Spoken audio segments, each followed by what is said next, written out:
as you say, that's the FBI's theory about why Bruce Ivins did it. So it's just as plausible that it could be others in the very same biowarfare industry. Right. Well, we'll never know now because the investigation is shut down, and we're on to invading Iran. So yeah, or Russia.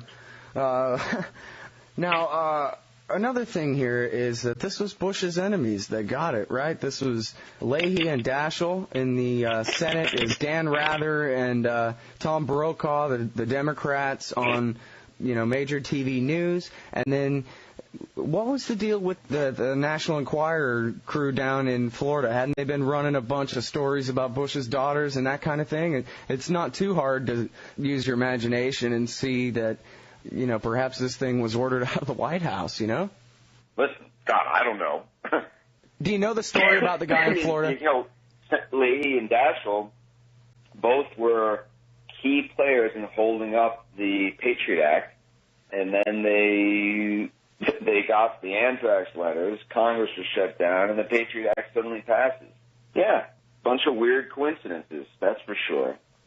And certainly this was another enormous benefit to the reactionary forces in American life that resulted from the Anthrax attacks.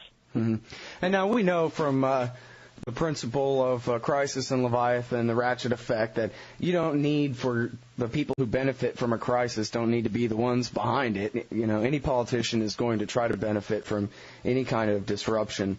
I don't want to assume too much, but I do want to keep an open mind at the same time, And now there's certainly what I would think, if I was part of the crew in the Mystery Machine, would be the number one biggest clue, some solid evidence that actually exists in time and space somewhere, is this letter that was sent to the FBI implicating a guy named Assad who worked at the Fort Detrick laboratory before anybody even knew that anybody got any anthrax in the mail. Yeah, that's right. Ayad Assad was a researcher at Fort Detrick working with various pathogens.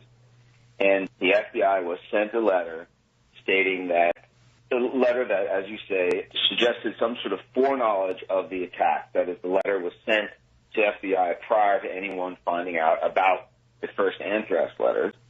And in this letter implicating Assad, it was stated that he might be a terrorist, or that he might have something to do with the Anthrax attacks. The FBI investigated Assad, quickly exonerated him, and then completely just ignored the wealth of evidence that would have been provided in the letter. Now, this is pretty incredible. I mean, you have a letter that, by the way, a letter whose language reflected somewhat the language in the Anthrax letters themselves. And meanwhile, you had a language forensics expert who reviewed the Assad letter and linked its language to that of a female officer at Fort Detrick. Well, none of this was ever followed through, at least according to the public record that the FBI has made available. Mm-hmm. Now, have they outright said that they have not followed this up, or there's just no evidence that they have? It's just like it's the elephant in the room. It's just ignored. When I called FBI for comment on this, they just wouldn't return my phone calls. Well, I mean, at some point, they actually sent a copy of this letter to the guy trying to find out who wrote it. He was a handwriting expert. This guy, what's his name, Foster? Yeah, Don Foster. That's what I'm talking about, the forensics expert. And this guy made a link. He linked this letter up. Well, they didn't know. They didn't send it to him voluntarily. He requested a copy of the letter. He got a copy of the letter, and because he had previously helped the FBI in fingering the 1996 Atlanta bomber and in identifying Joe Klein, the author behind this, as the author of Primary Colors. So he had served them effectively in the past, so they sent him the letter. And again, in his review of it, he made a direct link between the language in the letter and the documentation that had been prepared by a female researcher at Fort Detrick.